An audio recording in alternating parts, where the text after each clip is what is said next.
Hello കൂട്ടുകാരെ, എന്തുണ്ട് വിശേഷങ്ങൾ? എല്ലാവർക്കും സുഖമാണോ? മാലയോഗം ഇതാ കുഞ്ഞിപ്പെണ്ണിൻ്റെ നൂലുകെട്ടും പ്രോഗ്രാമൊക്കെ നടന്നുകൊണ്ടിരിക്കുകയാണ്. കഥയും തീരാറായിക്കൊണ്ടിരിക്കുകയാണ് കേട്ടോ. കവിത കുഞ്ഞിപ്പെണ്ണിനെ തോളിലിട്ട് ഇലഞ്ഞിത്തറയുടെ ആ വലിയ മുറ്റത്ത് പണിത സ്റ്റേജിലേക്ക് കയറി. ഗേറ്റിനരികിൽ വന്ന് നിർത്തുന്ന കാറിൻ്റെ ശബ്ദം കേട്ട് കവിതയും ഭരതനും അവിടെ കൂടി നിന്നവരും ഒരുപോലെ തിരിഞ്ഞു നോക്കി. മുൻപിലെ ഡോർ തുറന്നു പുഞ്ചിരിയോടെ ഇറങ്ങി വരുന്ന ഉണ്ണിമായയെ കണ്ടതും കവിതയുടെ മിഴികൾ വിടർന്നു. അവൾ ആ നിർവൃതിയിൽ ഭരതനെ നോക്കി. ഉടുമുണ്ടിൻ്റെ തലപ്പിൽ പിടിച്ചു പൊക്കി ഭരതൻ അവരുടെ അരികിലേക്ക് നീങ്ങിയതും കവിതയും കുഞ്ഞിപ്പെണ്ണിനെ തോളിൽ നിന്നെടുത്ത് നെഞ്ചോട് ചേർത്ത് ഭരതനൊപ്പം നടന്നു. എന്താ കുട്ടിയെ കാണിക്കുന്നത്? ബുദ്ധി ഇല്ലാണ്ടായോ നിനക്ക്? പേർ കഴിഞ്ഞ് 28 നാളാകുമ്പോഴേക്കും റോഡിലേക്ക് ഇറങ്ങിയേ, അതും ഈ ചോരപ്പൈതലിനെയും പിടിച്ചോണ്ട്. വള്ളി നെറ്റി ചൊളിച്ചു ഉറക്കെ പറഞ്ഞുകൊണ്ട് അവളുടെ കയ്യിൽ നിന്നും കുഞ്ഞിപ്പെണ്ണിനെ എടുക്കാൻ ശ്രമിച്ചു. കവിത വിളറിയ മുഖത്തോടെ കഥ കാണാൻ നിൽക്കുന്നവരെ നോക്കി. സുചിത്രയും അവളെ മിഴിച്ചു നോക്കി നിൽപ്പാണ്.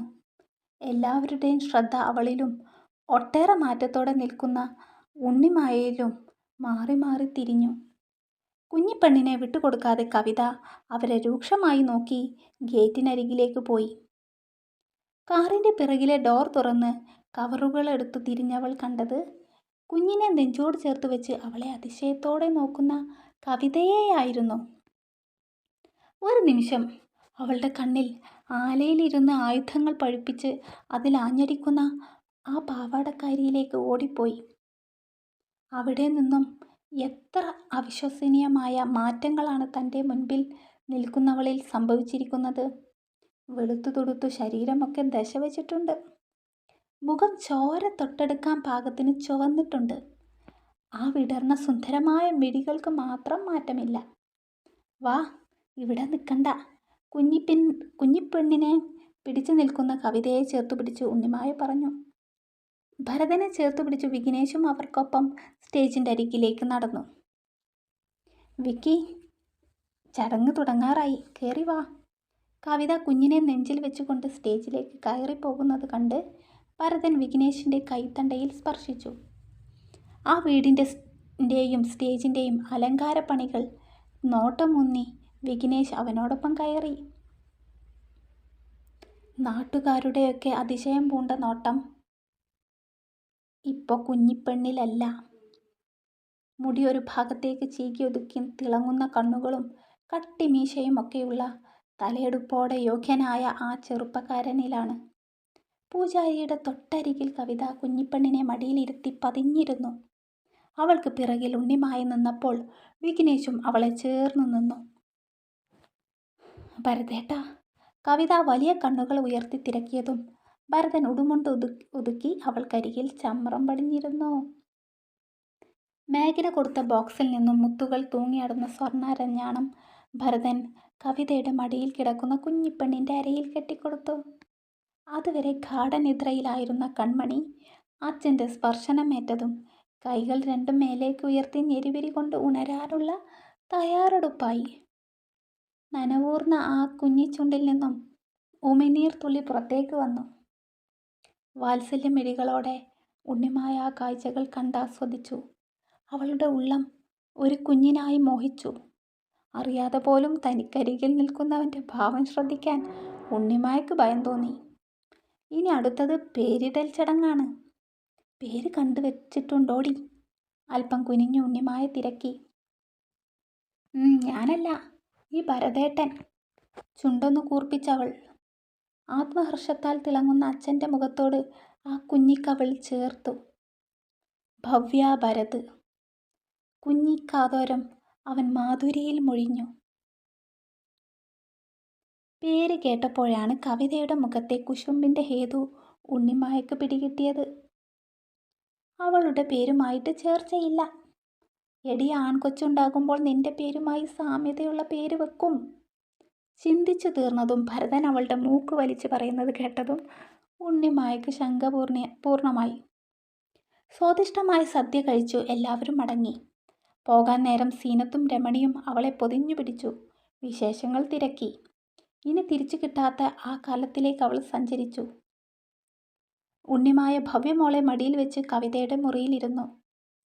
കഴിഞ്ഞുപോയ ഓരോ കാര്യങ്ങൾ ഇരുവരുടെയും മനസ്സിലൂടെ കടന്നു പോയെങ്കിലും പരസ്പരം അതേക്കുറിച്ചൊന്നും സംസാരിച്ചില്ല. ഞാൻ വരാതായപ്പോൾ നിനക്കെന്നോട് ദേഷ്യം തോന്നിയോ എന്നൊക്കെ ചോദിച്ചു കരയാൻ മനസ്സ് വെമ്പിയെങ്കിലും അവൾ ഒന്നിനും തുനിഞ്ഞില്ല. ഇതിപ്പോൾ സന്തോഷിക്കേണ്ട മുഹൂർത്തമല്ലേ? ഉണ്ണിമായേ, അന്ന് നീ കടൽ കാണാൻ പോയോ? കഥ കേൾക്കാൻ കൊതിയോടെ കവിത തിരക്കിയതേ ഓർമ്മയുള്ളൂ. പിന്നെ അവിടെ ഒരു വിശേഷ പെരുമഴ തന്നെയായിരുന്നു. നീയും എറണാകുളത്തേക്ക് വാ, നമുക്ക് ഒരുമിച്ച് കടൽ കാണാൻ പോവാന്നേ. സങ്കടം കൊണ്ട് തലതായിന്ന് പോയവളുടെ തോളിൽ കുലുക്കി ഉണ്ണിമായ. ഭവ്യമോൾ കരഞ്ഞതും കവിത ഉണ്ണിമായുടെ കയ്യിൽ നിന്നും കുഞ്ഞിനെ എടുത്തു മടിയിൽ വെച്ച് മാറിൽ നിന്ന് സാരി മാറ്റി ബ്ലൗസിൻ്റെ ഹുക്കുകൾ അയച്ചു. മാറോട് ചേർത്തതും ഭവ്യമോൾ വാ തുറന്നു. അവിടമാകെ പരതി. കവിത ക്ഷീരം നുകരാൻ പാകത്തിന് മുലക്കണ്ണ് വായിൽ വെച്ചു കൊടുത്തു. കവിതയുടെ പക്വമായ പ്രവൃത്തികൾ വീക്ഷിച്ചിരിക്കുന്നവളെ കവിത ഒളികണ്ണാൽ കണ്ടിരുന്നു. ഇനി നമ്മൾ കാണുമ്പോൾ നിന്റെ വയറ്റിൽ ഒരു കുഞ്ഞു വളരുന്നുണ്ടെന്ന സന്തോഷ വാർത്ത കേൾക്കണമെനിക്ക്. കവിത അങ്ങനെ പറഞ്ഞതും കണ്ണടക്കാതെ മൗനമായി ഒരു ഞെട്ടലോടെ ഉണ്ണിമായ അവളെ നോക്കിയിരുന്നു. വൈകുന്നേരം ഉണ്ണിമായയും വിഘ്നേശും അവളുടെ വീട്ടിലേക്ക് പോയി. വിഘ്നേശിനൊപ്പം നടന്നു പോകുന്ന ഉണ്ണിമായയെ വീട്ടുമുറ്റത്ത് നിന്ന് മൂക്കത്ത് വിരൽ വെച്ച് എത്തി നോക്കിയും വേലിക്കൽ വന്ന് പുഞ്ചിരിച്ചും കുന്നിമണി ഗ്രാമക്കാർ അവളുടെ വരവിനെ സ്വീകരിച്ചു. എല്ലാവരോടും പ്രസന്നമായി പുഞ്ചിരിച്ചവൾ വീട്ടിലെത്തി. ഉമ്മറത്തേക്കൊന്ന് മിഴി പായിച്ചു നേരെ പോയത് അമ്മയും അച്ഛനും അപ്പവും ഉറങ്ങുന്നിടത്തേക്കായിരുന്നു.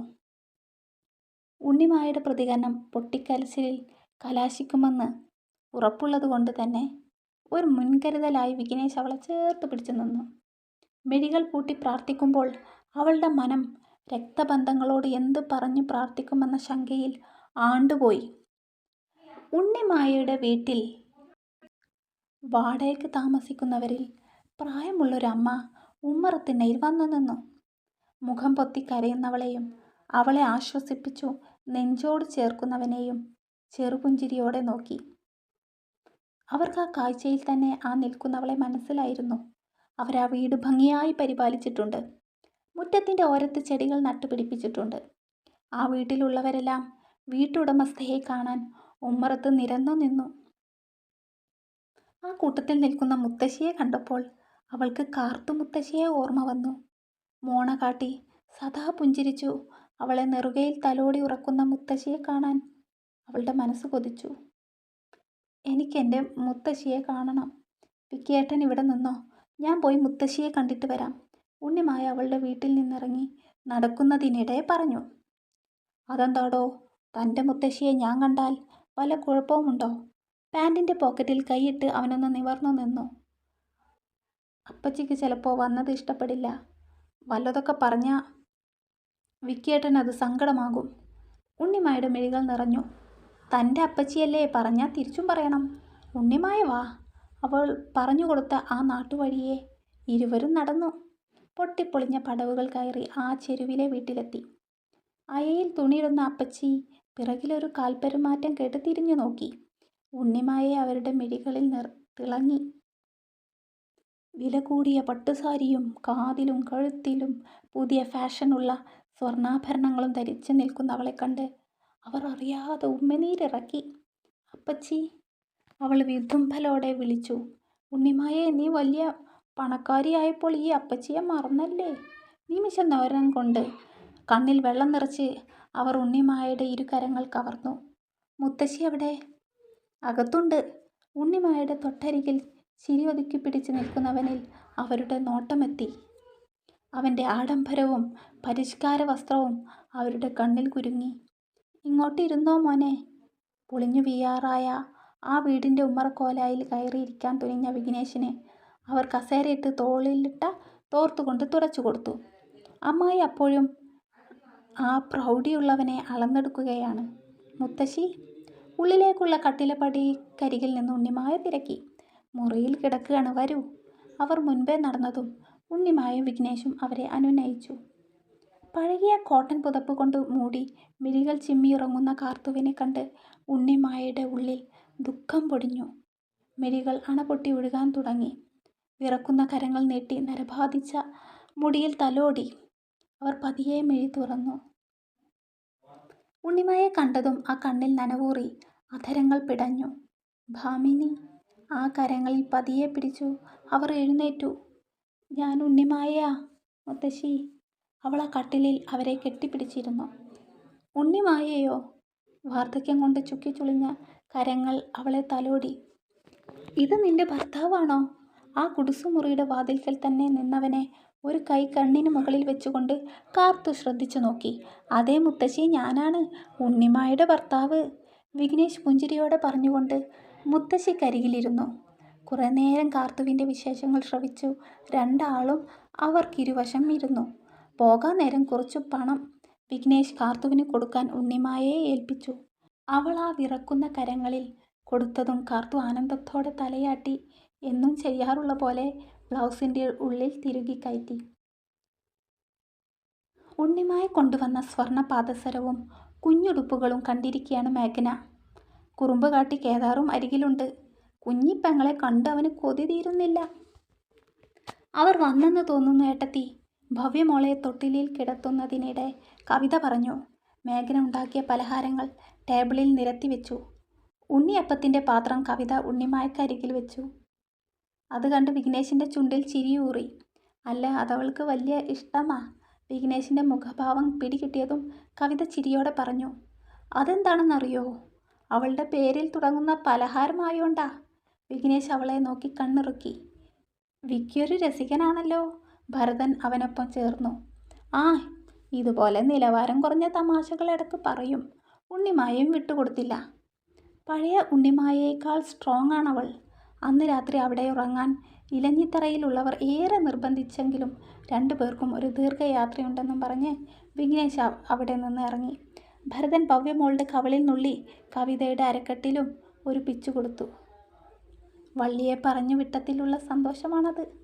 ഇനിയിപ്പോൾ കുഞ്ഞിനെ നോക്കാനും ഭാര്യയ്ക്കൊപ്പം കിടക്കാനുള്ള അവസരം കിട്ടിയ കുളിർമയിലാണ് കക്ഷി. കവിത അവനെ മുഖം വീർപ്പിച്ചൊന്ന് നോക്കി ഭവ്യമോളെയും കൊണ്ട് അകത്തേക്ക് പോയി. എന്താടോ? മുത്തശ്ശിയെയും കൂട്ടുകാരിയെയും കുഞ്ഞിനെയും ഒക്കെ കണ്ടിട്ടും തൻ്റെ മുഖത്ത് തെളിച്ചമില്ലല്ലോ. കോ ഡ്രൈവിംഗ് സീറ്റിൽ ചാരിയിരുന്നു കൈവിരൽ കവളിൽ വെച്ച് പുറത്തേക്ക് മിഴികൾ നട്ടിരിക്കുന്നവളെ ഡ്രൈവിങ്ങിനിടയിൽ തിരിഞ്ഞു നോക്കിക്കൊണ്ട് വിഘ്നേഷ് തിരക്കി. അങ്ങനെ തെളിയായികയൊന്നുമില്ല. എന്നാലും അവിടുന്ന് ഇറങ്ങാൻ വേണ്ടി വിക്കേട്ടൻ കള്ളം പറയണ്ടായിരുന്നു. ഉണ്ണിമായ നേരെ ഇരുന്നു അവൻ്റെ നേരെ തിരിഞ്ഞിരുന്നു. എടോ, ഞാൻ പറഞ്ഞത് സത്യമാ. നമ്മളീ പോകുന്നത് ഒരു ദീർഘയാത്രയാണ്. വിഘ്നേഷ് പുരികം ഉയർത്തിയും പൊക്കിയും സ്റ്റീറിങ്ങിൽ താളം പിടിച്ചു. അപ്പോൾ വീട്ടിലേക്കല്ലേ നമ്മൾ പോകുന്നത്? അല്ല, വേറൊരിടത്തേക്ക്. വിഘ്നേഷ് കാറിൻ്റെ വേഗത കൂട്ടി. അപ്പോൾ അമ്മയോ? അവൾ ആകുലതയോടെ തിരക്കി. 2 ദിവസത്തെ കാര്യമല്ലേ. അമ്മ ആ സ്ത്രീയെ കൂടെ നിർത്തിക്കോളാമെന്നാ പറഞ്ഞത്. അമ്മയ്ക്ക് ഇക്കാര്യം അറിയാമായിരുന്നോ? പിന്നല്ലാതെ. അമ്മയാണ് ഇതാദ്യം അറിഞ്ഞത്. ഒടുക്കറിഞ്ഞത് ഉണ്ണിമായ. അവൻ ഉണ്ണിമായുടെ കഴുത്തിൽ ഒന്ന് തൊട്ട് അവൾ ഇക്കിളി കൂട്ടി. എങ്ങോട്ടാണ് നമ്മൾ പോകുന്നത്? ആ കൈ തട്ടി മാറ്റിക്കൊണ്ടവൾ തിരക്കി. അത് സർപ്രൈസ്. സ്ഥലമെത്തുമ്പോൾ പറയാം. റോഡിൻ്റെ ഇരുവശങ്ങളിലായി മലകളുള്ള നാട്ടിലൂടെ ആ കാർ മുന്നോട്ട് പോയി. ഉടുക്കാനൊന്നുമില്ലല്ലോ. ഡ്രസ്സൊക്കെ പാക്ക് ചെയ്ത് ഇറങ്ങിയാൽ നീ അറിയില്ലേ.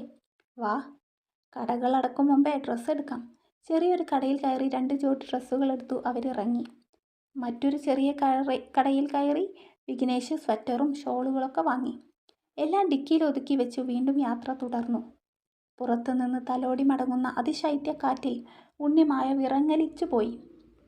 ഒരു നിമിഷമെങ്കിലും ആ നെഞ്ചിലെ ചൂടുപറ്റി ശരീരത്തിൽ ഊർന്നു പോകുന്ന തണുപ്പിനെ പ്രതിരോധിക്കാൻ അവൾ ആഗ്രഹിച്ചു. ആഗ്രഹമെല്ലാം ഉള്ളിലൊതുക്കി അവൾ ആ സാരി കൊണ്ട് ദേഹം പൊതിഞ്ഞ് ചുരുണ്ടൊതുങ്ങി. വളഞ്ഞു പുളഞ്ഞ റോഡിലൂടെ കാർ കയറി വന്നു ഒരു മനോഹരമായ വീടിൻ്റെ മുറ്റത്തെത്തി. തുടരും. ഈ യാത്ര അവർ ഒന്നിക്കാൻ വേണ്ടിയുള്ളതാകട്ടെ എന്ന് ഞാൻ പ്രാർത്ഥിക്കുന്നു. നിങ്ങളും കാത്തിരിക്കില്ലേ?